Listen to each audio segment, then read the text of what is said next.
Get set baby എന്ന ചിത്രത്തിൻ്റെ 17-ാം ദിവസത്തെ കേരള ബോക്സ് ഓഫീസ് കളക്ഷൻ റിപ്പോർട്ടാണ് ഇന്നൊരു വീഡിയോ ഭാഗത്ത് നോക്കാൻ പോകുന്നത്. വീഡിയോയിൽ മുൻപേ വീഡിയോ ലൈക്ക് ചെയ്യുക, ചാനൽ സബ്സ്ക്രൈബ് ചെയ്യുക. ഏപ്രിൽ മെയ് മാസങ്ങളിൽ മാർച്ച് മാസങ്ങളിൽ OTT റിലീസ് ചെയ്യുന്ന ചിത്രങ്ങളുടെ വീഡിയോ നമ്മുടെ ചാനൽ ഭാഗം പരിശോധിച്ചാൽ നിങ്ങൾക്ക് കാണാൻ വേണ്ടി സാധിക്കുന്നതായിരിക്കും. ഉണ്ണി മുകുന്ദൻ, ജോണി ആൻ്റണി, ചെമ്പൻ വിനോദ് എന്നൊക്കെ പ്രധാന കഥാപാത്രങ്ങളായ ചിത്രമായിരുന്നു ഗെറ്റ് സെറ്റ് ബേബി. ചിത്രത്തിന് ഇപ്പോഴും നല്ല മികച്ച പോസിറ്റീവ് റെസ്പോൺസ് തന്നെയാണ് പുറത്തുവന്നുകൊണ്ടിരിക്കുന്നത്. അതുകൊണ്ട് തന്നെ ഏവരുമേറെ ആകാംക്ഷയോടെയാണ് ചിത്രത്തിൻ്റെ കളക്ഷൻ റിപ്പോർട്ടും അറിയാൻ വേണ്ടി കാത്തിരിക്കുന്നത്. ഇന്ന് ഞായറാഴ്ച ദിവസം അത്യാവശ്യം ഒരു ബുക്കിംഗ് ആണ് ഗെറ്റ് സെറ്റ് ബേബിക്ക് നടക്കുന്നത്.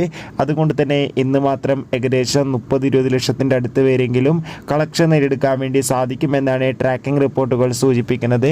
കാത്തിരിക്കാം കൂടുതൽ കളക്ഷൻ റിപ്പോർട്ടിനായി. ഗെറ്റ് സെറ്റ് ബേബി എന്ന ചിത്രം കണ്ടവരുടെ അഭിപ്രായം തീർച്ചയായും കമൻറ്റ് ബോക്സിൽ രേഖപ്പെടുത്തുക.